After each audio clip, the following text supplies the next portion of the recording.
आखिरति लिलमुत्तकीन वस्सलातु वस्सलामु अला मन काना नबिय्युन व आदमु बैनल माइ वत्तीन। क़ाल अल्लाहु तबारक व तआला फ़िल क़ुरआनिल मजीद वल फ़ुरक़ानिल हमीद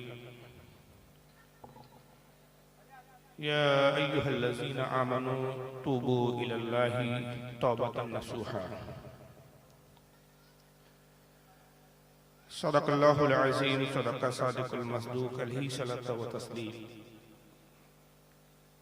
इन्नल्लाहा व मलाइकतहु युसल्लूना अलन नबी या अय्युहल्लज़ीना आमनू सल्लु अलैहि व सल्लिमू तस्लीमा।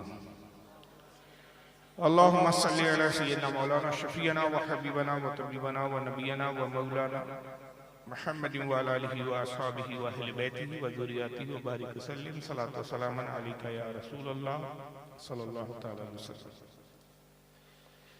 बहुत थोड़े देर के लिए मैं आपके दरमियान हाजिर हुआ हूँ, क्योंकि यहाँ का मिजाज मुझे बहुत अच्छी तरह से मालूम है। उड़ीसा का तकरीर से ज्यादा ना सुनना पसंद करते हैं यहाँ के लोग। तो बहरहाल आपके जज्बात का ख्याल है मुझे, जो आपको पसंद है वो सुनना भी चाहिए। अब देखिए, अभी तकरीर शुरू नहीं हुई, सब जाने लगे, ना शुरू होंगे सब वापस लौट आना शुरू हो जाए। ये उड़ीसा, बिहार, बंगाल, यही हाल है यहाँ का। और हमारे यहाँ के इलाकों के हाल ये है कि 3.5 घंटे तकरीर कर लीजिए। तबर्रुकन एक आध कोई नात खा आता है, तबर्रुकन 10 मिनट उसने नात पढ़ी, तकरीर शुरू हो गई, और उसके बाद 3 घंटे बोलने के बाद भी लोग कहते हैं कि यार मज़ामिन तिश्ना रह गए थे, तो और थोड़ी देर बोलना था आपको।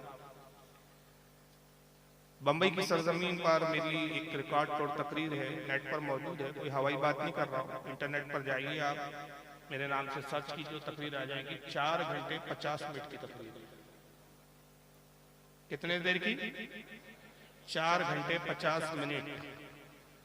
हजारों का मजमा है, लोगों को बैठने की जगह नहीं। 4 घंटे 50 मिनट शुरू से आया, अगर कोई आखिरी तक खड़े होकर तकरीर सुनता रहा, और वो मजमे की कसरत, एक माहौल, मैं बोलता रहा, मुझे खुद एहसास नहीं हुआ। जब तकरीर खत्म की तो हमारे कैमरामैन थे, है मतलब, अल्लाह उनको सलामत रखे, जनाब शकील भाई, दीन इस्लाम चैनल चलाते। ये उस वक्त की बात कर रहा हूँ मैं कि ये सोशल मीडिया के चैनल नहीं होते थे उनका। भी आज भी जो चैनल है बम्बई की जमीन पर 7000 घरों में केबल लगे हुए थे। जब वो केबल का दौर था, केबल से जाता था, तो कैमरे में टाइमिंग आता है, टाइम बताता है कैमरे में कि कितनी देर रिकॉर्डिंग है। तो वो मेरे पास आए, जब सलातो सलाम के बाद मुसाफा करके मैं थोड़ा मजमे से हटा, तो कहा कि कितनी देर बोले? मैंने कहा मेरे ख्याल से 3 घंटा बोला। बोले जनाब 3 घंटा नहीं, 4 घंटे 50 मिनट आपकी तकरीर हुई। मैं कहा यार मुझे तो पता ही नहीं चलता, 4 घंटे 50 मिनट में कैसे बोल सकता हूँ? बोले आपने बोला है। और फिर लोग बताने लगे कि हाँ जनाब आपने इतनी देर तकरीर की है। और जब वो इंटरनेट पर अपलोड हुई तो फिर मुझे दिखा कि अरे वाकई 4 घंटे 50 मिनट बोला। तो मुझे खुद आज तक हैरानी है कि इतने देर में बोला, मुझे एहसास भी नहीं हुआ। और मुझे उन लोगों का मतलब ऐसा मन होना चाहिए, बल्कि उनके लिए दुआ गो हूँ कि वो, मैं तो खैर बैठ के बोल रहा था, माइक पे बोल रहा था, अच्छा माइक था, बोलने में एहसास नहीं हो रहा था। जो अगर उसमें 4 घंटे 50 मिनट खड़ा था, जिसको जगह नहीं मिली, तो उसके जज्बे की दाद देना चाहिए कि इतने घंटे तकरीर। क्योंकि हमारे यहाँ तकरीर सुनने का मिजाज है और बहुत इल्मी तकरीर सुनते हैं। कल मैं यहाँ से भी सुबह निकलूंगा, परसों मेरा हैदराबाद में बयान है। और आपको मालूम है टॉपिक क्या दिया गया? पहले से टॉपिक दिए जाते हैं हमारे यहाँ, उन्वान और मौजू पर ही तकरीर करनी होती है हमारे यहाँ। इस तरह नहीं होता कि कहीं कुछ सुना रहे, कभी किधर भागे जा रहे हैं आप। यहाँ के फिर थोड़ा सा अंदाज मुझे भी अपना बदलना पड़ता है। लेकिन हमारे अपने इलाकों में, महाराष्ट्र में, मैं महाराष्ट्र का रहने वाला हूँ, आबाई वतन, पैदाइशी वतन मेरा महाराष्ट्र ही है।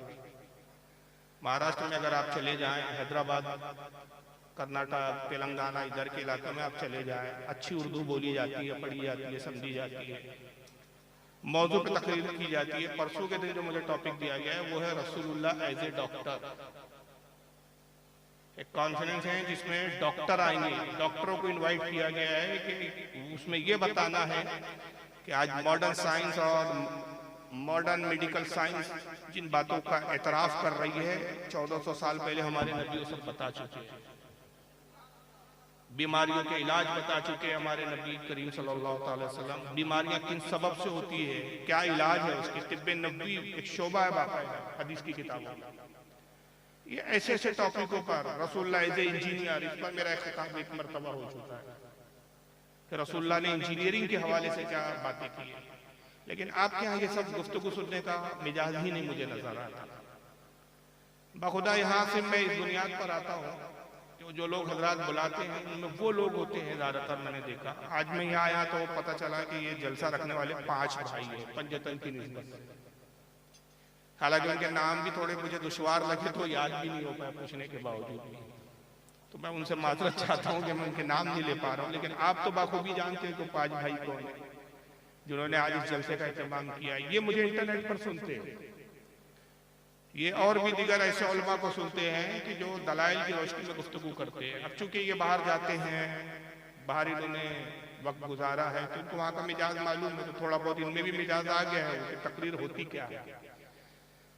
तकरीर इल्म के तबादले का नाम है, मजा मस्ती, थोड़ा सा एंटरटेनमेंट, इसका नाम नहीं है। जलसे का मकसद क्या होता है? जलसे के 2 मकसद बुनियादी होते हैं, एक इस्लाह अमाल और दूसरा इस्लाह अकायद।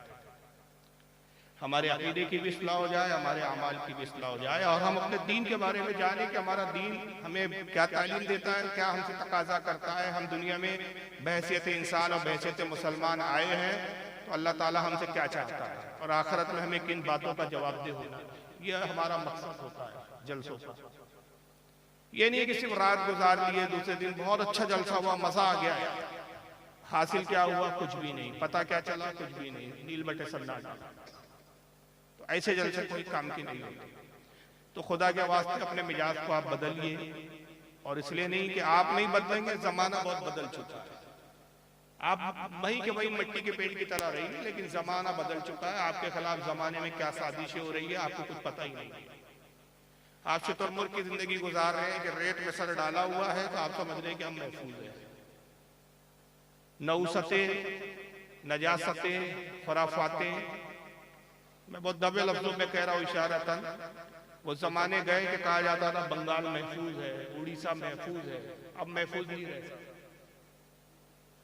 पिछली मरतबा आपको खुद मालूम है उड़ीसा में कटक में हुआ था ना दंगा, बताया गया कि तारीख में उससे पहले कभी वहां कोई दंगा सुना नहीं गया, मगर अब दंगा हुआ।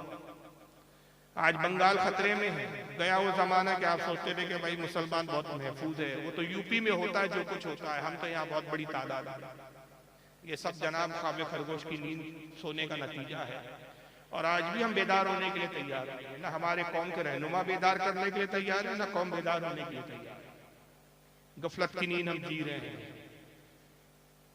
तो बहरहाल अपने जलसों के हालात और अपने जलसों की नौयतों को बदलिए, कुछ सीखिए, अपनी औलाद को कुछ तालीम दीजिए, अपनी औलाद को कुछ समझाइए, कुछ बताइए, दीन के हवाले से भी और दुनिया के भी हवाले से। आज जरूरत है कि दीन के साथ अब दुनिया भी पढ़े।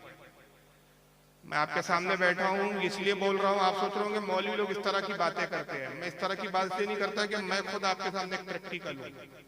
मैं मौलवी तो हूँ, मौलवी के साथ साथ मैंने BA और LLB किया है। ये अलग बात है कि मुझे उस पेशे में झूठ बहुत बोलना पड़ता है, इसलिए मैंने वो पेशे को इख्तियार नहीं किया, लेकिन डिग्री जरूर ली है। तो दुनिया के हालात, दुनिया में क्या हो रहा है उस पर अच्छी नजर रखता हूँ, अच्छे तरीके से मैं जानता हूँ।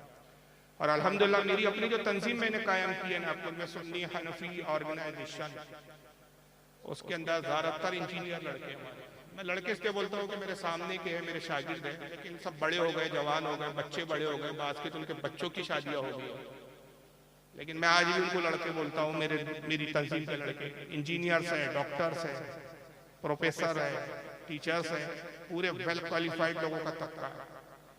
उसमें एक बड़ी अक्सरियत तो वो है कि जो किसी जमाने में जमात इस्लामी में हुआ करती थी, कुछ लोग वो है कि जो अहले हदीस हुआ करते थे।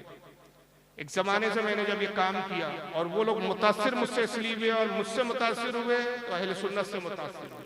मसला के हालात को जाना उन्होंने मेरे जरिए। सबब ये था कि उन्होंने कहा कि ये कहने वाला सिर्फ मौलवी नहीं है भाई, ये मौलवियों की तरह लंतरानियां नहीं सुना रहा है, ये दलील से बात कर रहा है, दुनिया भी तालीम याफ्ता है, दुनिया के भी बारे में जानता है। तो जमाने को अगर आपको कुछ मनवाना है, मुतासिर करना है, तो आज तालीम बहुत जरूरी है। आज जरूरत है कि हम अपना मुहासबा करें, अपने बारे में जानें, अपने माशरे का जायजा लें। अगर आप में से कोई एक टीचर है, वो कोशिश करेगी अगर मैं एक टीचर हूँ तो मेरी कौम में कम से कम मैं 5 बच्चों को क्वालिफाइड बनाऊं। ये नहीं कि मैं तालीम याफ्ता हूं तो मैंने अपने घर के दरवाजे बंद कर ली, हम स्टैंडर्ड है, हम आजू बाजू वालों से किसी से कोई ताल्लुक नहीं रखते। इसको मॉडर्निज्म नहीं कहते, इसको स्टैंडर्ड बना नहीं कहते। स्टैंडर्ड वो आदमी होता है कि जब वो बदलता है तो अपने इतलाफ के माशरे को भी बदलने की कोशिश करता है। वो नहीं कि जो माशरे को से हटकर, बस्तियों को छोड़कर किसी सिविल सोसाइटी में जाकर, किसी सिविल इलाके में जाकर घर बना लेता है। ऐसे लोगों को पसंद नहीं करता। तो आप में से अगर कोई डॉक्टर है तो वो चाहे कि हमारे कौम में और डॉक्टर बने। मैं मुश्किल से बनाऊं लेकिन मेरी आने वाले बच्चे, मेरी आने वाली नस्लें आसानी से बने, क्योंकि मेरे पास एक तजुर्बा है कि डॉक्टर बनने के लिए क्या करना पड़ता है।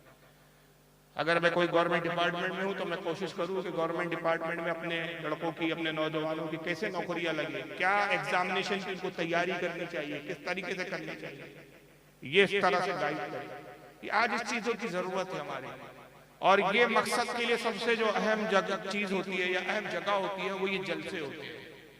फर्दन एक एक आदमी को आप समझाओगे, सालों गुजर जाएंगे, आपकी उम्र बीत जाएगी। मगर जलसा वो एक ऐसी नौयत होती है कि एक ही वक्त में एक बड़ा हुजूम, एक बड़ा मजमा आपके हाथ आ जाता है। और जब मजमा हाथ आ जाता है तो आपके जरिए से पैगाम उन तक पहुंचना चाहिए। अकायद के भी हवाले से पैगाम पहुंचना चाहिए, अमाल के एतबार से भी पैगाम पहुंचना चाहिए। खास तौर से मैं अर्ज करूंगा अपने इमाम मसाजिद, अगर मस्जिद पे अगर ऐसे हजरात है कि जो इमाम मसाजिद है, तो जुम्मे के खुतबे की अहमियत को समझें। बहुत अहम होता है जुम्मा। रसूलुल्लाह सल्लल्लाहु अलैहि वसल्लम ने जुम्मे के अंदर खुतबा देने की सुन्नत को क्यों राइज किया, जुम्मा क्यों कायम किया गया, जामा मस्जिद में जुम्मा क्यों कायम किया जाता है कि उसमें एक इज्तिमाइयत हो, मुसलमान एक जगह जमा हो कम से कम हफ्ते में एक बार, और जो आलिम है, जो उलमा है, जो रहनुमा है, जो मस्जिद का इमाम है, उस इमाम के जरिए कौम तक एक मजमूई तौर पर एक पैगाम जो है मौसूल किया जा सके, पैगाम को नशर किया जाए। इस मकसद के लिए जुमे को कायम किया गया है। वरना 5 वक्त की नमाजें तो रोजाना आदमी पढ़ता है, हफ्ते में एक जुमे की क्या अहमियत है। सिर्फ नमाजी का एक ताल्लुक नहीं है, नमाजी पढ़ाना मकसूद होता है। जैसे रोजाना आप जोहर पढ़ते हैं, जुमे के दिन भी जोहर पढ़ा दी जाती है, लेकिन जुमे के दिन नमाज को कम कर दिया गया। 4 रकात रोजाना आप जोहर की पढ़ते हैं, जुमे में 2 रकात कर दी। वक्त क्यों मुख्तसर किया गया, ताकि एक वक्त वो मिले कि खतीब अपनी कौम को कुछ पैगाम भी नशर कर सके। तो जुमे की बड़ी अहमियत है। इसके लिए हमारे उलमा को चाहिए कि बाकायदा अच्छे खिताबात किए जाए, अच्छे पैगामात नशर किए जाए, उसके लिए बाज़ाब्ता तैयारी करें। जुमा आ रहा है तो बुध के दिन, बुध और जुमेरात 2 दिन कम से कम कुछ तैयारी में लगाए। ये नहीं कि भाई हर जुमा तो आता है वही रटा रटाया मजमून, वही रटी रटाई बातें। जमाना क्या चल रहा है, चाल हम बातें क्या कर रहे हैं, हम सुना रहे हैं अफसाना, और जमाना जो है साजिशें कर रहा है, हमको पता ही नहीं क्या हो रहा है। या दूसरे लफ्जों में मैं ये कहूँ कि मर्ज कुछ और है और हम दवा कुछ और दे रहे हैं। तो मर्ज तो अपनी जगह बढ़ता रहेगा, नासूर बन जाएगा। जो मर्ज है उसी की दवा की जरूरत है। जब अकायद की बात हो तो हम अकायद की भी बात करें, जब अमाल की बात हो तो अमाल की भी बात करें, और जब सियासत की बात हो तो सियासत की भी हम बात करें। इसी को इकबाल ने कहा था कि सबक पढ़ सियासत का, अदालत का, शुजाअत का, काम लिया जाएगा तुझसे दुनिया की इमामत का। ये कौम मुस्लिम दुनिया में इमामत के लिए आए, हम गुलाम बनने के लिए नहीं आए, हम दूसरों पे बोझ बनने के लिए नहीं आए। एक जुमला मुझे बोझ लफ्ज़ से याद आ गया, और ये जुमला मैं अक्सर अपनी तकारीरों में कहता हूँ, और ये जुमला मुझे बहुत पसंद है। और इस पर मैंने खुद एक मरतबा अपने इलाके में मिशकात का, मैं तकरीबन मैंने 3-4 साल दर्स दिया है अपने इलाके में। तो एक मरतबा जब ये जुमला आ गया था दर्स के दौरान में, तो मैंने सिर्फ इसी जुमले की इफादियत पर, जो आला हज़रत फाजिल बरेलवी का जुमला है, मैंने तकरीबन 1.5 घंटे तक खिताब किया था।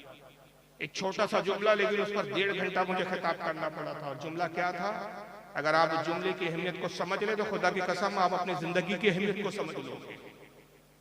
जुमला ये हालत फरमाते हैं कि वज़नी बनो बोझ मत बनो। क्या समझा, वज़नी बनो बोझ मत बनो। ये आला हज़रत फाजिल बरेलवी का जुमला, ये पूरी जिंदगी का एक फलसफा है इसके अंदर छुपा हुआ।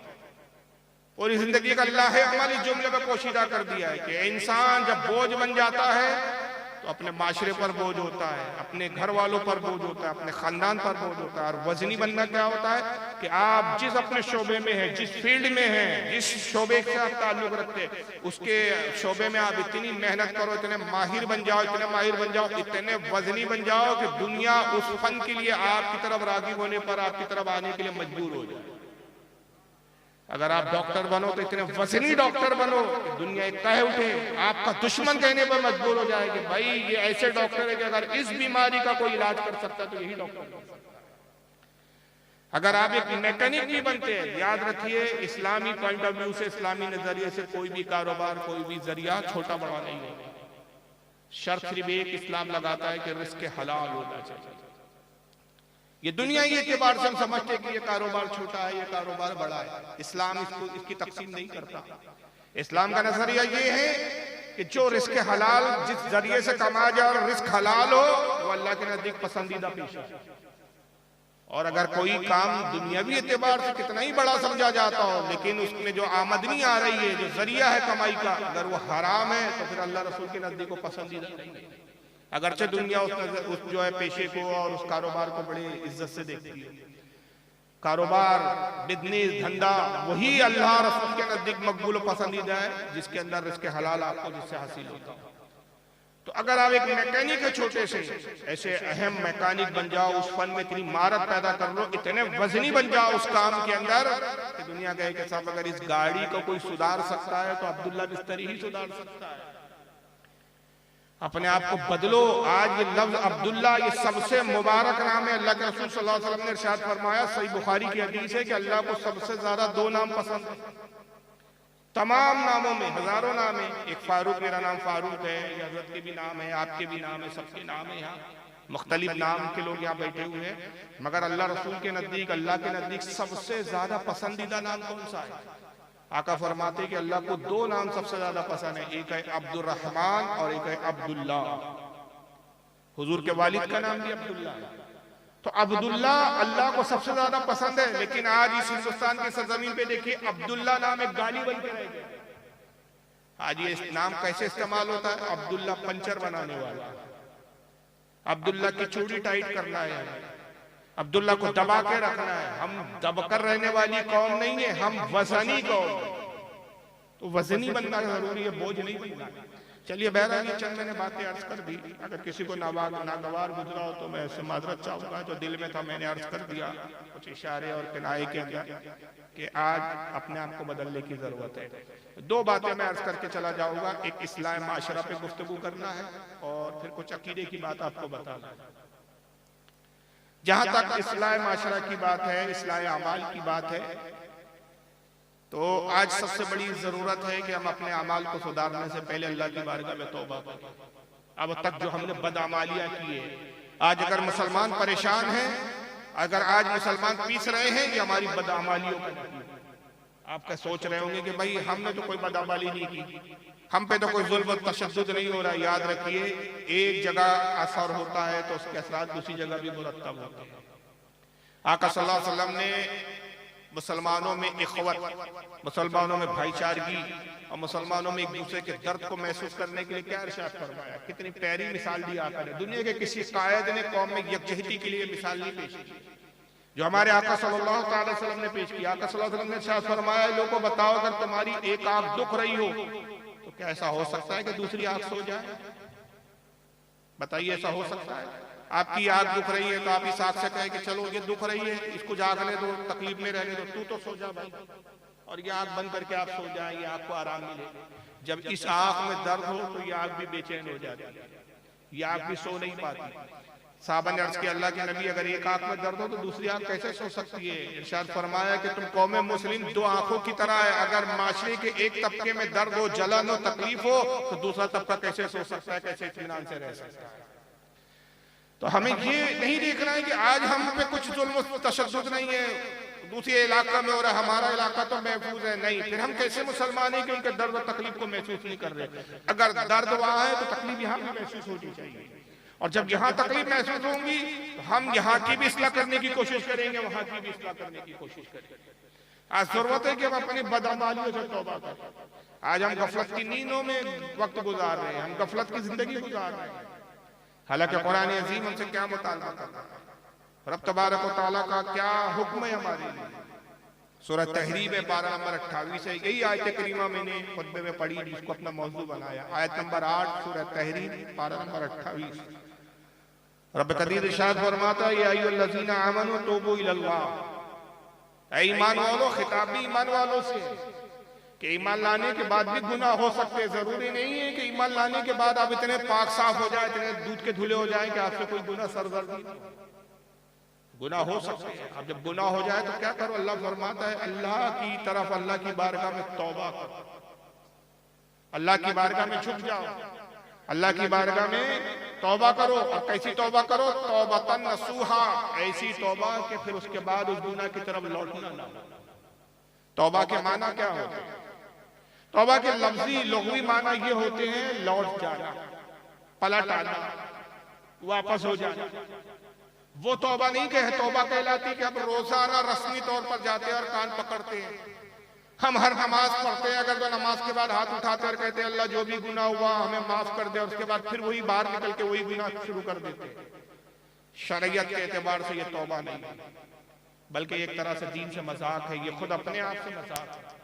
तौबा के मायने यही होते कि इसी तौबा, तौबा उसे कहते हैं लौट आना। जब उस काम को आपने रुजू कर लिया, छोड़ दिया, तो उस काम की तरफ दोबारा फिर आपको लौट के नहीं जाना। ऐसे लौट आओ, ऐसी तौबा करो कि दोबारा उसकी तरफ लौटना ना पड़े, उस गुनाह की तरफ आपको जाना ना पड़े। और अल्लाह रब्बुल इज्जत को बंदों का तौबा करना बड़ा पसंद है। एक हदीस कुदसी में आता है, आका फरमाते हैं कि अल्लाह जब बंदा तौबा करता है, अल्लाह बंदे की तौबा को इतना पसंद फरमाता है, इतना पसंद फरमाता है कि इरशाद रब्बानी होता है कि अल्लाह फरमाता है, लोगों अगर तुम तौबा करना छोड़ दो मेरी बारगाह में तो मैं कादिर हूं कि तुम्हें फना कर दूं और एक ऐसी कौम ले आऊं कि जो गुनाह करने के बाद फिर मेरी बारगाह में तौबा करे। तो अल्लाह को तौबा बहुत पसंद है। यही वजह है कि पूरी कायनात में एक ही वाहिद ऐसी जात है, इंसानों में फरिश्ते मासूम है, फरिश्ते गुनाहों से पाक है, अंबिया गुनाहों से पाक है। रसूलुल्लाह सल्लल्लाहु अलैहि वसल्लम की एक ऐसी जात है कि पूरी जिंदगी कभी आपने एक गुनाह भी नहीं, आपसे एक लर्जिश खता भी सरदर्द नहीं हुई। नबी पाक सल्लल्लाहु अलैहि वसल्लम से बढ़कर कौन मासूम अनिल खता हो सकता है, कौन गुनाहों से पाक हो सकता है हुजूर के अलावा। मगर उसके बावजूद सही बुखारी की हदीस है, आका सल्लल्लाहु अलैहि वसल्लम इरशाद फरमाते हैं कि ऐ लोगों, मैं रोजाना अपने रब की बारगाह में 70 मरतबा या 72 मरतबा इस्तगफार करता हूं। इस्तगफार यानी तौबा। मैं रोजाना 70 मरतबा अपने रब की बारगाह में तौबा करता हूं। हालांकि आप गुनाहों से पाक है, तो ये 70 मरतबा 72 मरतबा आप तौबा क्यों करते थे आका सल्लल्लाहु अलैहि वसल्लम? इसलिए नहीं कि माज़अल्लाह नबी से कुछ गुनाह सरजद हो जाते थे, सिर्फ महज इसलिए कि बंदों को तौबा करने का तरीका आ जाए और तौबा करना रसूलुल्लाह की सुन्नत है। अब तौबा कर रहा है तो गुनाह भी माफ हो रहे, साथ में रसूलुल्लाह की सुन्नत की अदायगी का भी इसको सवाब मिल रहा है। हालांकि आका सल्लल्लाहु अलैहि वसल्लम गुनाहों से पाक, सरकार से जर्रा बराबर भी लर्जिश नहीं हुई। इमाम आजम अबू हनीफा रज़ियल्लाहु ताला अन्हु अपनी किताब अल-फ़िक़्ह अल-अकबर में फरमाते, जो अक़ायद के ताल्लुक से है, इमाम ताहवी ने इसको शरह अक़ीदतुत ताहविया में लिखा। जितने अक़ायद की किताब आप देख लो, हर किताब में ये कौल आपको नजर आएगा कि अंबिया इकराम, नबी जो होते हैं, अंबिया होते हैं, ऐलान नबुव्वत से पहले भी गुनाहों से पाक होते हैं, ऐलान नबुव्वत के बाद भी पाक होते हैं, उससे पहले भी होते हैं, और गुनाह सगायर से भी पाक होते हैं, गुनाह कबायर से भी, यानी मामूली से भी गुनाह नहीं होता। बल्कि इमाम तावी फरमाते हैं कि खिलाफे औला भी फेल अंबिया से सरजद नहीं होता। खिलाफे औला यानी बेहतर के खिलाफ ऐसा काम भी नहीं करते अंबिया जो बेहतर के खिलाफ हो, यानी गुनाह ना हो लेकिन बेहतर ना हो, ऐसा भी काम नहीं करते। नबी का हर काम बेहतरीन हुआ करता है, उनके काम में कोई नक्स नहीं होता, उनके काम में कोई ऐब और कमी नहीं होती। आका फरमाते हैं कि मैं 70 मरतबा तौबा करता हूं रोजाना। ऐ लोगों, तुम भी अपने रब की बारगाह में तौबा किया। तो आज जरूरत है कि हम तौबा करें। आज जिस जात और शख्सियत के नामे नामी इसमें गिरामी से मजलिस मंसूब है, उनका खुद क्या आलम है। अक्सर जलसों में हम उनकी करामतें सुनते हैं उलमा की ज़बान में, मगर हर वली की, हर बुजुर्ग की दो हैसियतें होती है। एक ये कि बंदों के दरमियान में जब वो होता है, अपने मकाम और मर्तबे का जब इजहार करता है, तो वो तब करता है जब हुक्म इलाही होता है। मगर जब वो गोशा नशीन होता है, तन्हाई में होता है, तो वो खता न करने के बावजूद भी अपनी खताओं पर अल्लाह की बारगाह में इस्तिग़फ़ार और तौबा करता है। इस ताल्लुक से मैं एक बड़ी ज़ात का हवाला दे रहा हूँ जिनके नाम से ये आज की कॉन्फ्रेंस मंसूब है। किस नाम से कॉन्फ्रेंस मंसूब है आप सब अच्छी तरह से जानते हैं। सरकार गौसुल वरा गौसे आजम रज़ियल्लाहु ताला अन्हु के नाम से आज की कॉन्फ्रेंस मंसूब है। हज़रत शेख सादी शिराजी रहमतुल्लाह ताला अलैह अपनी किताब गुलिस्तान के अंदर नक़ल फरमाते हैं कि हज़रत अली हैतमी एक बहुत बड़े वली और बुजुर्ग गुजरे सरकार गौसे आजम के मुरीदों में। वो फरमाते हैं कि एक मरतबा मैं उम्रे के लिए गया, ठंडी के दिन थे, सर्दी के दिन थे, और अरब में जिस कदर गर्मी पड़ती है उसी कदर सर्दी भी होती है, ठंडी भी होती है, क्योंकि रेत की तासीर होती है कि जल्दी गर्म भी होती है और जल्दी ठंडी भी हो जाती है, और फिर रेत उस ठंडक को फैला देती है। जिस तरह गर्मी रेत से फैलती है उसी तरह ठंडी भी फैलती है। बड़ी शदीद ठंडी के दिन थे और लोग खाने काबा में आके उस ठंड के मौके पर भी तवाफ करते, रात रात भर तवाफ करते, रात रात भर इबादत करते, और वो इबादत गुजारों का दौर था। हज़रत अली हैतमी शेख अली हैतमी फरमाते कि मेरी बड़ी तमन्ना थी कि मैं खाने काबा में ऐसी इबादत करूं कि काबतुल्लाह में मेरे अलावा कोई ना रहे। तो मैं खाने काबा में रात में दाखिल होता, नमाज इशा के बाद ताखिर से आधी रात के करीब देखता रहो खाने काबा में कुछ ना कुछ लोग होते, उतनी सर्द रात में भी लोग इबादत में मशगूल होते।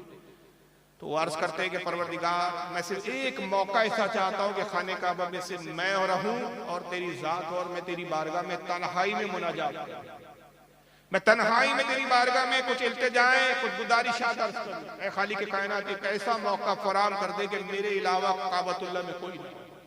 ये रोज दुआ करते मगर फरमाते कि मैं रोज जाता कोई ना कोई काबतुल्लाह में मौजूद होता, काबा कभी खाली नहीं होता, तो मुझे बड़ी मायूसी होती, फिर मैं कुछ रकाते पढ़ता और मायूस लौट आता। कहते कि एक रात बड़ी सख्त सर्दी थी, जबरदस्त कड़ाके की ठंड पड़ रही थी, लोग लिहाफों और गिलाफों में दुबके पड़े हुए थे। कहते हैं कि इस सर्द रात को जब मैंने देखा कि इस कदर ठंडी है कि कुछ हाथ को हाथ सुझाई नहीं दे रहा है, शबनम नहीं, वो सुबह सुबह जो कोहरा, पूरा कोहरा ही कोहरा है हर तरफ, इस ओस या कोहरा जो होता है दिखाई नहीं देता। आपके यहाँ तो बहुत ओस पड़ती है, हमारे महाराष्ट्र में ठंडी नहीं होती। तो बहुत ओस थी, बहुत कोहरा था। तो कहते कि मैंने अंदाजा लगा लिया कि इतनी सर्द रात तो आज कोई काबतुल्लाह में नहीं आया हो। आज अल्लाह ने वो मौका दे दिया है, चलो इस सर्द रात को, इस ठंड को मैं बर्दाश्त कर लूंगा, मगर आज वो मेरी तमन्ना पूरी होगी कि मैं काबतुल्लाह में जाके तन्हा इबादत करूंगा। फरमाते हैं कि मैं गया काबतुल्लाह के अंदर दाखिल हुआ तो देखा वाकई पूरा खाने काबा खाली था, पूरे काबतुल्लाह में कोई नहीं था। मैं खुश हो गया कि परवरदिगार ने मेरी दुआ को कबूल फरमा लिया।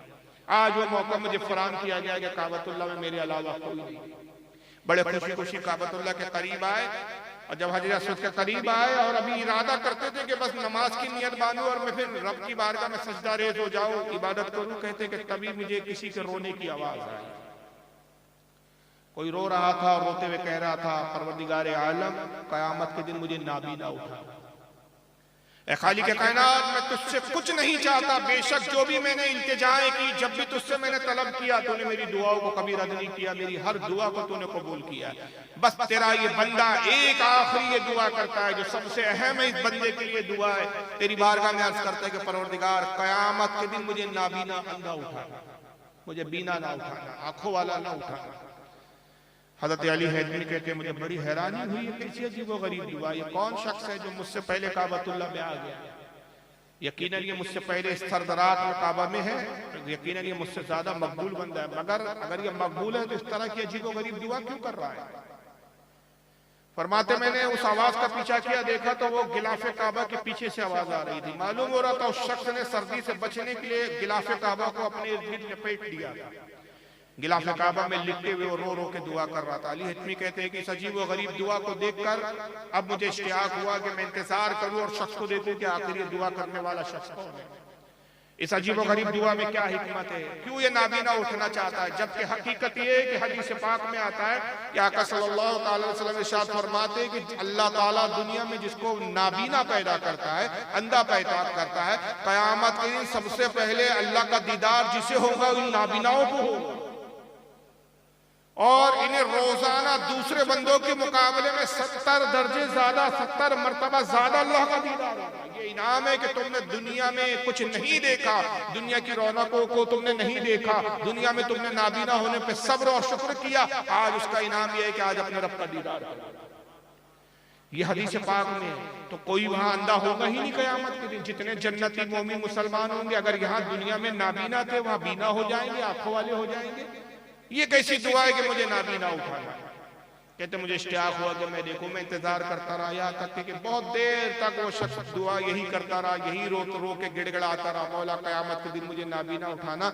और उसके बाद जब फजर का वक्त करीब था, सहरी का वक्त जब शुरू हुआ, तो उस शख्स ने गिलाफ काबा से जब अपने आँख को हटाया और मेरी उसके चेहरे पे निगाह पड़ी तो मेरी चीख निकल गई कि वो दुआ करने वाला और कोई नहीं, शेख अब्दुल कादिर जिलानी सरकार गौसे आजम थे। जब इन्होंने सुना कदमों में गिर गए, दस्तबोसी की कदमों को बोसा दिया और कहा कि मेरे माँ बाप आप पर है, शेख का कुर्बान हो जाए। ऐसी अजीब गरीब दुआ। सरकार आप वही तो है ना जो बगदाद के मिंबर पे ऐलान करते हैं, कदमी हाजा रगबतीन अला कुल्li वलीउल्लाह, मेरा ये कदम तमाम औलिया अल्लाह की गर्दनों पर है। आप तमाम वलियों के सरदार और ताजदार बनकर तशरीफ लाए। और आलम यह है कि इस तरह की आप दुआ करते हैं। आप वही तो है ना कि सरकार जो बगदाद के मिंबर पर जब कसीदा पढ़ते और अपनी शान बयान करते तो यूं फरमाते हैं, वलो क़ैतु सिर्री फ़ौक़ मैतीन लक़ामा बिक़ुदरतिन मौला ताली, अगर अल्लाह ने मुझे वो राज बताया, अल्लाह ने मुझे अपना राजदार बनाया, अगर मैं अपने राजों में से किसी राज को मुर्दे से जाहिर कर दूं, मुर्दे पर वो राज बयान कर दूं, तो मुर्दा अल्लाह की कुदरत से जिंदा हो जाए। शेख आप तो अपने मुरीदों को ये खुशखबरी सुनाते हैं कि मुरीदी ला तकफ अल्लाह रब्बी अतानी रिफतो निलतल मनाली, ऐ मेरे मुरीद किसी चुगलखोर से डर मत, किसी से खौफ ज़दा ना हो, मैं तेरा शेख हूँ और अल्लाह ने मुझे बहुत बुलंद मकाम अता फरमाया। वही तो है ना जो आप कहते हैं मुरीदी ला तकवाशिन फाइनी अजूबन कातिलुन इंदल किताली, ऐ मेरे मुरीद किसी चुगलखोर की परवाह ना कर कि मैं खूब जंग पर आमादा हूँ और खूब तेरे दुश्मन को कत्ल करने वाला। आप वही तो है ना कि जो ऐसे ऐसे बढ़कर ऐलानात फरमाते अपने मकाम का इज़हार करते हैं। मगर हुजूर क्या बात है कि आप इस तरह की दुआ कर रहे हैं। क्या फरमाया गौसे आजम ने रोते हुए, कहा कि अली है तुम सुनो, कयामत का दिन होगा। मैं ये दुआ इसलिए कर रहा हूँ कि मेरे नाना रसूलुल्लाह सल्लल्लाहु अलैहि वसल्लम भी उस मौके पर मौजूद होंगे, मेरे जद्दे करीम हज़रत मौला कायनात अली मुर्तज़ा भी होंगे, मेरे दिगर अजदाद इकराम में हज़रत इमाम हसन इमाम हुसैन भी होंगे। और जब मुझ जैसे गुनहगार का सामना उनसे होगा तो मैं उनसे निगाह नहीं मिला पाऊंगा। मुझे अपने गुनाहों को देखकर उनके सामने जाने में शर्मिंदगी महसूस होगी। मैं किस आंख से उनका दीदार करूंगा। और जब वो मुझसे कहेंगे अब्दुल कादिर तूने दुनिया में कितने गुनाह किए, तू हमारी औलाद था और इतने गुनाह कसरत से किए, तो मैं अपने अजदाद इकराम को, अपने खानदान के इन अफराद को क्या जवाब दूंगा। उनके सामने जाने में और उनको देखकर शर्मिंदगी ना हो और उसका एहसास कम हो जाए, इसके लिए मैं रब की बारगाह में दुआ करता हूँ, खालिक कायनात मुझे बरोज़ क़यामत नाबीना उठा। अंदाजा लगाइए, शेख अब्दुल कादिर गौसे आजम है जो वलियों के तादार है, मगर जब खौफ इलाही की मंजिल पर आते हैं तो ये उनका मकाम है। ये अल्लाह की बारगाह में तौबा का उनका तरीका है, ये उनका अंदाज है अल्लाह की रब की बारगाह में मुनाजात और गुनाहों की माफी की तलब करने का ये तरीका है उनका। हालांकि हम अहले सुन्नत का अकीदा और यही मानना है कि गौसे आजम से कभी अल्हम्दुलिल्लाह कभी कोई गुनाह नहीं हुआ। आप गुनाहों से महफूज थे, परवरदिगार आलम ने आपकी हिफाजत फरमाई और आपसे कोई गुनाह सरजद न हुआ। आप मुत्तकी और परहेजगार थे, तभी तो वलियों के ताजदार थे। मगर ये अल्लाह की बारगाह में आजीज़ी और इंकिसारी का तरीका है जो हमें इस बात पर आमादा करता है कि अगर हम हकीकत में गौसे आजम के मानने वाले हैं, गौसे आजम के चाहने वाले हैं, तो हमें खुद रब की बारगाह में कितना इस्तग़फ़ार करना चाहिए और अपने आमाल का कितना जायजा लेना चाहिए। हम कितनी नमाजें छोड़ते हैं, मगर क्या एक मौके पर भी हम अल्लाह की बारगाह में कभी तौबा के लिए हाथ उठाते हैं कि खालिक कायनात हमारी नमाजें कज़ा हो रही है, परवरदिगार क़यामत में हम तुझे क्या जवाब दें। हम कितनी गफलतों में जिंदगी गुजार रहे हैं, दिन भर हम कितनी बदनिगाहियां करते हैं, कितनी गैर औरतों को हम देखते हैं और घूरते हैं और शहवत के ख्यालात हमारे दिलों में आते हैं।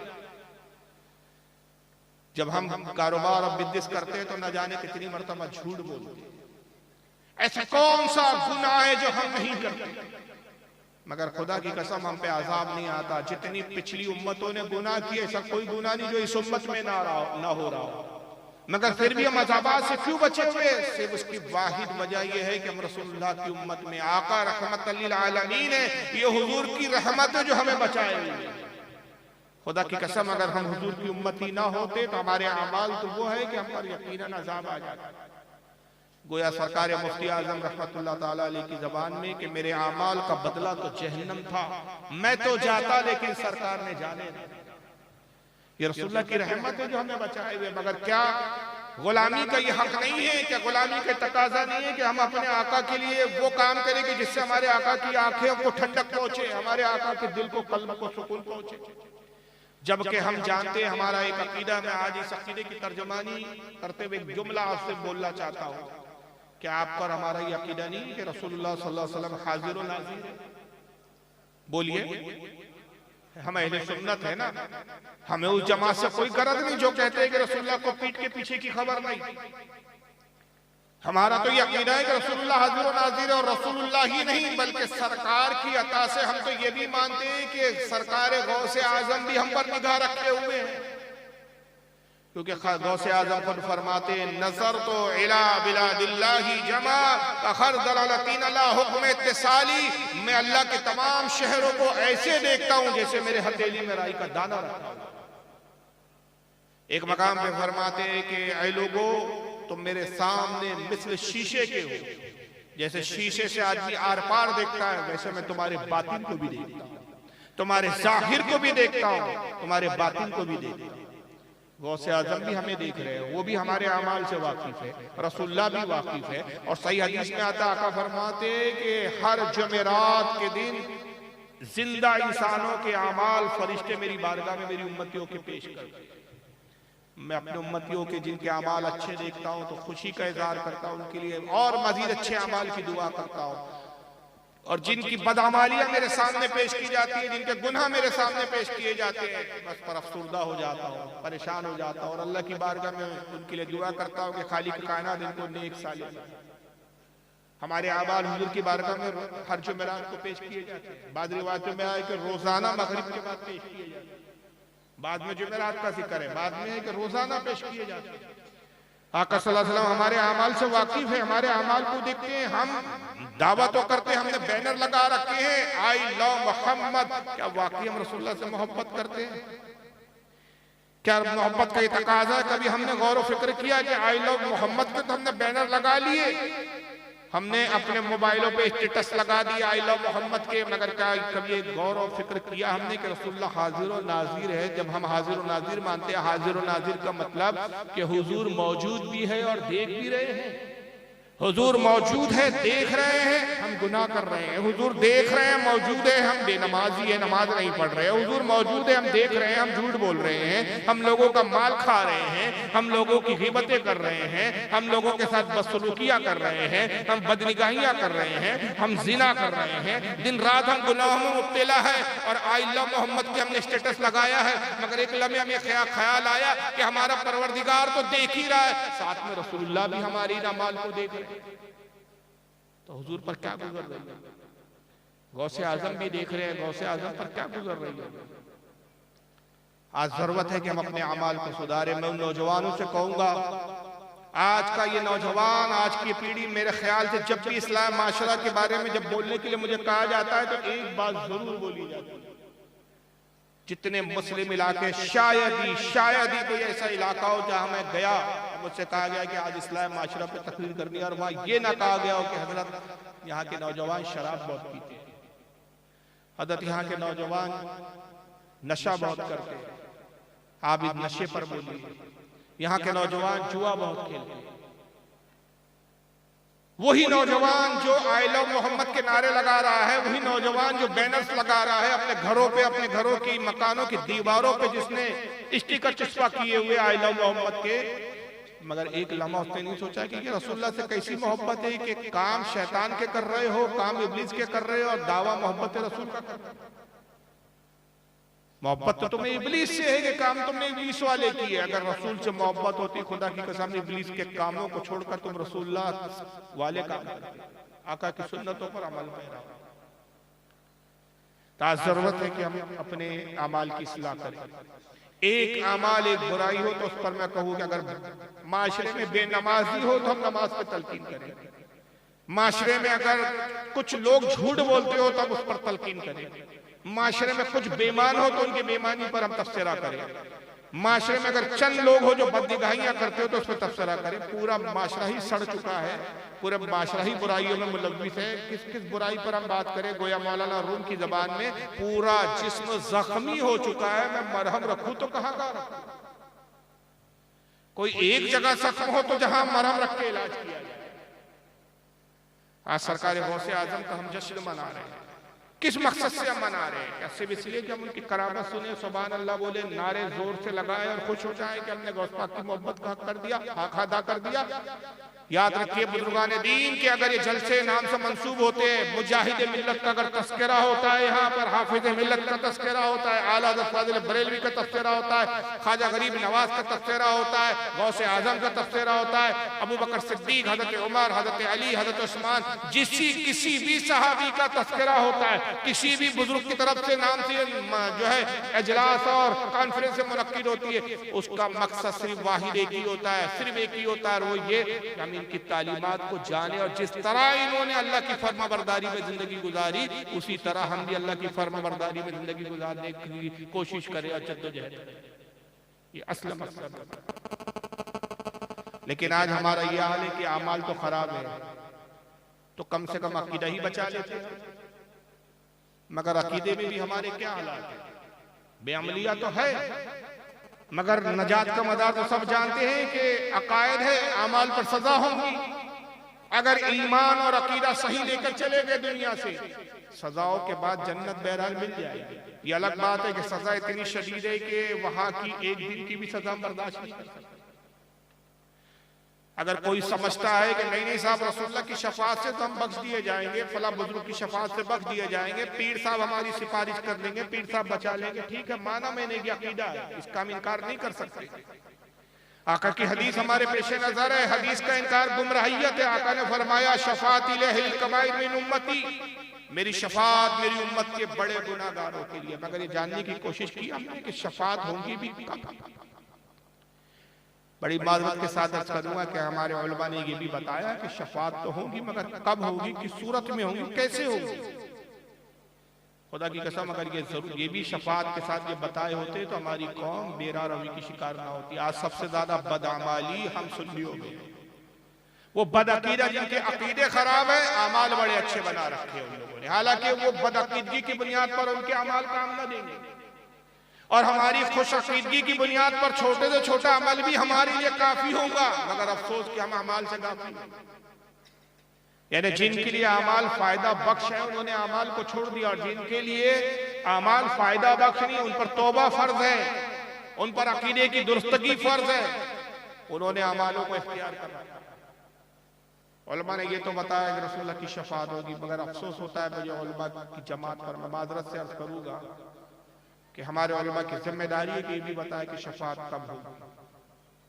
शाह अब्दुल हक मौदूसी दैलवी ने अशरतुल अमात में हदीस पाक नकल की, और भी मुहद्दिसीन ने निकली कि आका सल्लल्लाहु अलैहि वसल्लम फरमाते हैं कि जब मेरे गुनाहगार उम्मती गुनाहों के सबब जहन्नम में दाखिल कर दिए जाए, मैं अपने रब की बारगाह में शफाअत के इज़्न के लिए सजदा करूंगा। इज़्न कहते इजाजत के लिए। कुरान अजीम कहता है कौन है जो उसकी इजाजत के बगैर शफाअत कर सके? आयतुल कुर्सी के अंदर ये मफहूम मौजूद है, मंज़ल लज़ी यशफ़उ इंदहु इल्ला, कौन है मंज़ल लज़ी यशफ़उ इंदहु इल्ला बिइज़्निही, कौन है जो अल्लाह की बारगाह में उसकी इजाजत के बगैर शफाअत कर सके? शफाअत वही करेगा जिसको अल्लाह इजाजत दे। सबसे पहले इजाजत रसूलुल्लाह तलब करेंगे, बगैर इजाजत के शफाअत नहीं होगी। और आका कहते हैं कि मैं अल्लाह से इजाजत तलब करने के लिए सजदे में जाऊंगा और अर्ज करूंगा मौला मेरी उम्मत को मेरे हवाले कर। मौला मेरी उम्मत को बख्श दे, मौला मेरी उम्मत की शफाअत का इज़्न अता फरमा। आका फरमाते, अब दो रिवायतें शाह अब्दुल मौदूदी से देलवी रहमतुल्लाह अलैह ने लिखी कि हुजूर का ये सजदा, ये इज़्न तलब करने का ये टाइम ऑफ पीरियड, ये वक्त, एक रिवायत ये है कि 50,000 साल के बराबर होगा। कितना होगा? 50,000। और दूसरी रिवायत फरमाते हैं कि ये वक्त इतना तवील होगा कि जब से दुनिया बनी और जब कयामत आके खत्म होगी, जितना दुनिया का वक्त था उतना ही रसूलुल्लाह के वो सजदे का वक्त होगा। तो उतने दरमियान गुनाहगार कहां होंगे? जहन्नम। शफाअत हमेशगी की जहन्नम से बचाने के लिए पूरी तरह ऐसा नहीं है कि बस ये हश्र का मैदान हुआ और फौरन शफाअत हो गई। बड़े तवील अरसे है, बड़ा तवील पीरियड है।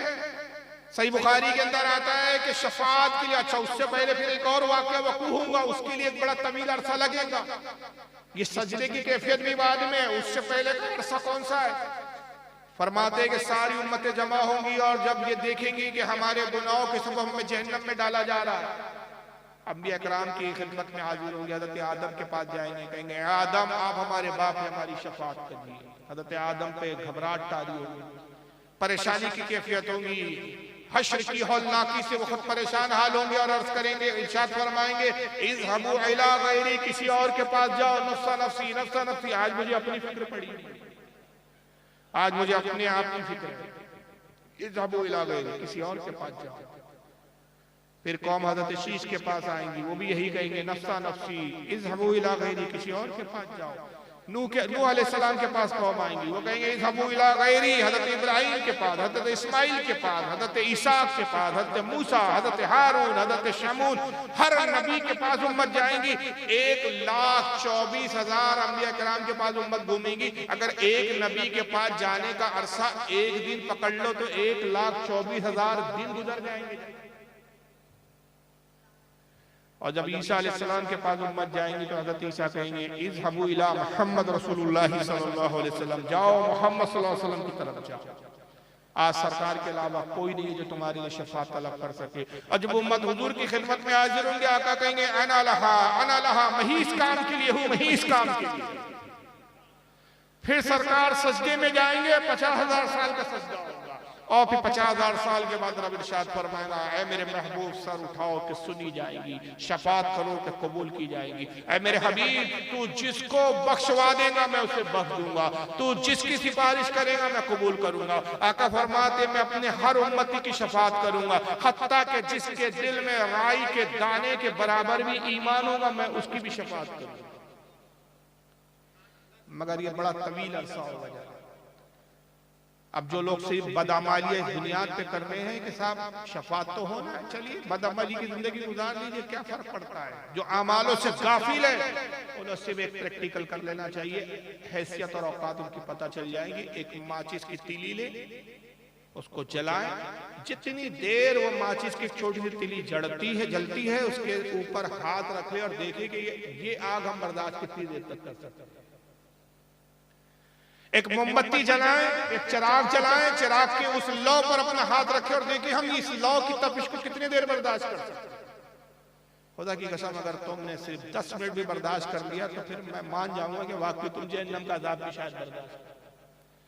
जब ये दुनिया की आग हम 5 मिनट 10 मिनट बर्दाश्त नहीं कर सकते एक हथेली पर, और इससे 70 गुना ज्यादा शदीद आग जहन्नम की है, और ये सिर्फ एक हथेली पर, एक हाथ के एक मखसूस हिस्से पर नहीं है, पूरे जिस्म को भड़का रही होंगी। कैसे बर्दाश्त कर पाए, कैसे उस आग को झेल पाए, किस खुशफहमी में हम जी रहे हैं। हमने बुजुर्गों का उर्स, बुजुर्गों का नाम सिर्फ मजा मस्ती के लिए इस्तेमाल किया, हमने उनसे जिंदगी से कुछ सीखना नहीं चाहते, उनकी जिंदगी से हम कुछ हासिल करना नहीं चाहते कि उन्होंने कैसी इबादतों में जिंदगी गुजारी, कैसी परहेजगारी की जिंदगी गुजारी है। मैंने मुजाहिद मिल्लत को देखा तो नहीं, हालांकि मेरी पैदाइश हो चुकी थी उस वक्त, लेकिन कम किस्मती बोल लीजिए कि नागपुर 12 हुजूर मुजाहिद मिल्लत की तशरीफ आवरी, लेकिन मेरा बचपना था, बहुत छोटा था तो मुझे होश नहीं था, मुझे नहीं पता कि मैंने देखा, मुझे नहीं मालूम। हो सकता है मेरे वालिद ने मिलाया हो, मेरे वालिद उलमा नवाज थे और उलमा की खिदमतों में जाते थे, ले जाते थे, लेकिन मुझे होश नहीं कि मैंने हुजूर मुजाहिद मिल्लत को देखा या नहीं देखा, मैं यकीन से नहीं कह सकता। लेकिन मेरे असातिज़ा पर बताते हैं जिनसे मैंने पढ़ा है, हुजूर मुजाहिद मिल्लत को बुलाया करते थे नागपुर की सरजमीन पे, फरमाते थे कि रईस आजम उड़ीसा थे। आप सभी जानते हैं कितनी जमीनें आज भी उनकी, कितने सरमायादार थे, मगर उसके बावजूद जिंदगी गुजारने का ढंग क्या था? फकीरी की जिंदगी, सादा सा कुर्सा और लुंगी।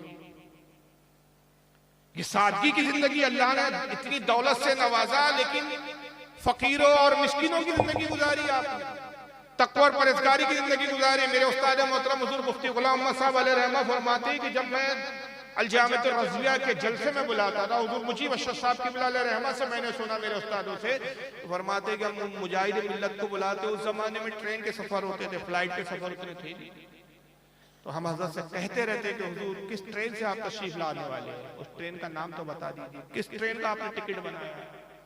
सिर्फ हजर इस बुनियाद पे कि वो हू हल्ला ना हो, वो जोश ना हो, वो नारे ना हो कि जिससे नफ्स को खुशी मिलती है। आज हम हमारी हालत क्या हो गई, हम हुजूम चाहते, जब हम चले तो लोग कहे देखो देखो कौन आया, सुन्नियों का शेर आया, हालांकि 50 शेर गीदड़ बने घूम रहे, हो जा रहा कुछ नहीं। सबसे ज्यादा जूते यही कौम खा रही है, मगर पूरे कौम में शेर हमारे यहाँ ही भरे पड़े हुए। सबसे ज्यादा जूते खाने वाली कौम हमारी हो गई, मगर हर कोई शेर है हमारे, पूरा जंगल शेरों से भरा है।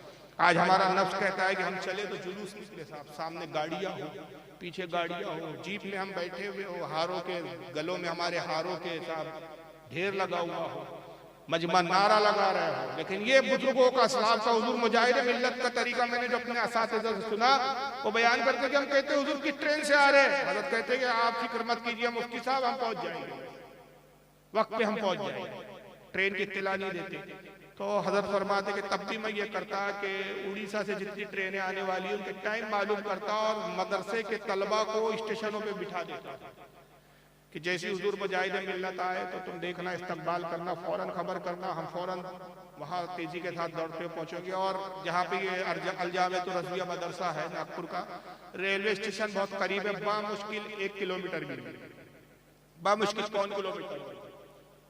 तो तलबा को हजरत फरमाते हमारे मुफ्ती साहब के हम बिठा देते कि भाई जैसे हुजूर मुजाहिद मिल्लत तशरीफ लाए इत्तला कर देना ताकि हम जाए हजरत का इस्तकबाल करें। अब हजरत ट्रेन से उतरे, अब तलबा का तसव्वुर क्या है जिन्होंने मुजाहिद मिल्लत को देखा नहीं, भाई आली में बड़े जुब्बा कुब्बा में होंगे, बड़ा सा इमामा होगा, तुगरा होगा, हजरत की 2 पल्ली टोपी सादी सी, ये साहब जो पहने हुए इस तरह की टोपी थी हुजूर मुजाहिद मिल्लत, इसको 2 पल्ली टोपी बोलते हैं। आप क्या क्या बोलते मुझे, अशरफी टोपी भी बोला जाता है इसको आमतौर पर।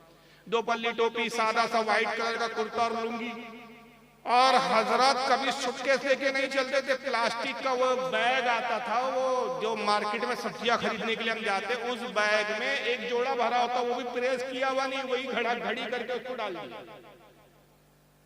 और साहब वो ट्रेन से उतर रहे हैं, अब उतरे तो तलबा पहचान भी नहीं पाए कि ये मुजाहिद मिल्लत है, तसव्वुर तो कुछ और है साहब। 2-4 खादिम साथ में होंगे, अटैची होंगी, जुब्बा कुब्बा पहने होंगे, बड़ा कीमती जुब्बा होगा, बड़ा सर पे बहुत बड़ा इमामा होगा, तो वो इमामे वाली शख्सियत तलाश कर रहे स्टेशन पे, और ये उतरे, उतर के साहब बाहर निकलते थे हुजूर मुजाहिद मिल्लत। रिक्शा किया, सामने में काटा मार्केट करके मार्केट है रेलवे स्टेशन पे, नागपुर का रेलवे स्टेशन है, वहां से अक्सर जल से गन्ने जो है वो गर्मी में होते थे, तो गन्ने हमारे यहाँ वो मार्केट में बिकते थे, तो गन्ने की दुकान पे आप जाना और वो गन्ना खरीदा आपने, उसको तोड़वाया, गन्ने को बनवाया, बगल में सब पकड़ा, और उसके बाद सीधा रिक्शा करके साहब वो मुफ्ती साहब के घर पे पहुंचे।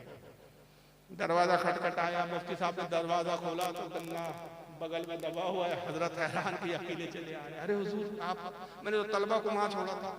अरे मुफ्ती साहब आपने क्यों तलबा को भेज दिया, बस हम तो चले आए, लीजिए ये तोहफा कबूल कीजिए। वो गन्ना जो है वो साहब कटा हुआ मुफ्ती साहब को पेश करता। हमारे दोस्त जो साथ में उस वक्त मुफ्ती साहब के जो नवासे वगैरह बयान करते कि उस वक्त हम भी नहीं जानते थे कि हुजूर मुजाहिद मिल्लत किस बुजुर्ग का नाम है। हम देखते यार हजरत से मुफ्ती गुलाम मोहम्मद साहब एक बहुत बड़ा नाम था, हमारे अकाबरीन में शुमार होता, बड़े बड़े उलमा आते थे। अब हुजूर मुजाहिद मिल्लत आए तो बड़े बड़े उलमा को हमने देखा कि मुफ्ती साहब के हाथ चूम रहे, पैर चूम रहे, मगर मुजाहिद मिल्लत का मकाम है कि हुजूर मुजाहिद मिल्लत आते तो हुजूर मुफ्ती साहब की बिला मुजाहिद मिल्लत को अपने पलंग पे बिठा देते और खुद जमीन पर बैठ जाते। तो हुजूर मुजाहिद मिल्लत बार बार उठ के, हजरत मुफ्ती साहब आप क्या कर रहे हैं, आप ऊपर तो आइए। नहीं हजरत मैं यहाँ ठीक हूँ, हजरत आपके कदमों में मुझे रहने दीजिए। तो घर के लोग तलबा हैरान के भाई ये कौन हस्ती है यार, ये लुंगी पहने हुए साहब, ना लिबास कोई शाहाना है, ना टोपी शाहाना है, ना सर पे इमामा है, सीधे साधे दिख रहे हैं। ये कौन है भाई कि वो मुफ्ती जिसके सामने बड़े बड़े उलमा झुकते हैं वो खुद इनके कदमों में झुका पड़ा है। अब ताकि मालूम हुआ कि साहब वो कोई मामूली हस्ती नहीं, वो सरकार मुजाहिद मिल्लत की जात थी, जिनकी बारगाह में बड़े बड़े वक्त के मुफ्तियान इकराम अकीदत से सर झुका लिया करते। ये सरकार मुजाहिद मिल्लत की जिंदगी थी। मैं समझता हूँ इसमें ऐसे बुजुर्ग दिख रहे हैं मुझे जो मेरी उम्र में ज्यादा है, यकीनन उन्होंने सरकार मुजाहिद मिल्लत को देखा भी होगा। क्या मेरी ये बात आपको गलत लग रही है? अगर हो तो बिल्कुल आप इसका इनकार कर देंगे। यही सादगी थी कि नहीं, यही तरीका था कि नहीं? और हमने ये उस वक्त जाना, मुजाहिद मिल्लत की फोटो हमने देखी है व्हाट्सएप, उसके ऊपर किसी ने डाला है और उस फोटो के पीछे तकरीर भी है, तो उससे पता चलता है कि ये बुजुर्ग कितने सादा थे और इनकी सादगी का ये आलम था कि दुनिया में क्या तरक्कियां है इससे भी वाकिफ नहीं है। इतने परहेजगार, इतने मुत्तकी। और वाकई ये उसके ऑडियो मौजूद है बाकायदा कि उस जमाने में जो कैमरे होते थे, जब वो फोटो ली जाती तो फ्लैश लाइट चमकता था, फ्लैश चमकता था। हजरत को पता नहीं, तकरीर कर रहे किसी ने वो कैमरे से फोटो ले लिया, फ्लैश चमका तो हजरत कहते अरे भाई ये बिजली कहीं से चमक रही है, क्या बारिश वारिश हो रही है? हजरत को पता नहीं साहब ये बिजली नहीं है, ये तो किसी ने कैमरे से फोटो ले लिया। तो वही एक फोटो है जो स्टेज पे आप बैठे और उसमें भी लुंगी पे बैठे हैं और शादी से टोपी है, बड़ा सा जलसा है। इर्द गिर्द जो उलमा पहचान में आ रहे हो, बड़े बड़े उलमा नजर आ रहे हैं और अदब सादगी के साथ बैठे हुए। तो ये हमारे बुजुर्गों की जो जिंदगी सादा जिंदगी थी, तकवे वाली जिंदगी, इनका जश्न, इनका जिक्र हम इसलिए करते हैं कि हम इनसे कुछ सीखें, इनसे कुछ हासिल करें, इनकी जिंदगी से हम सबक सीखें। सिर्फ यही नहीं कि हम इनका नाम ले और इनके नाम पे जश्न मना के खुश हो जाए। तो आज जरूरत है कि हम हकीकत में, हकीकी माना में अपने आप को तब्दील करें, अपने अमाल की इस्लाह करें। और उसके लिए सबसे अहम जरूरी है कि कौम मुस्लिम 5 वक्त की नमाज की पाबंदी करे। आज सबसे बड़ा मसला नमाज, यही वजह है कि हम नमाज नहीं पढ़ते तो आज हमारी मसाजिदें हमारे हाथों से जा रही हैं। अब तक तो बदअकीदा हमारी मस्जिदों पे काबिज होते थे, अब गैर भी होने लगे। देख रहे हैं ना, फुला मस्जिद हासिल करके रहेंगे, फुला मस्जिद लेके रहेंगे, फुला मस्जिद लेके रहेंगे। क्यों? वो देख रहे हैं कि मुसलमान तो अपनी मस्जिदों को खुद ही छोड़ चुका है। नमाज की हम पाबंदी करें, तकवे को इख्तियार करें और याद रखिए कि ये नहीं हो सकता कि हम गुनाहगार रहे और औलाद लेके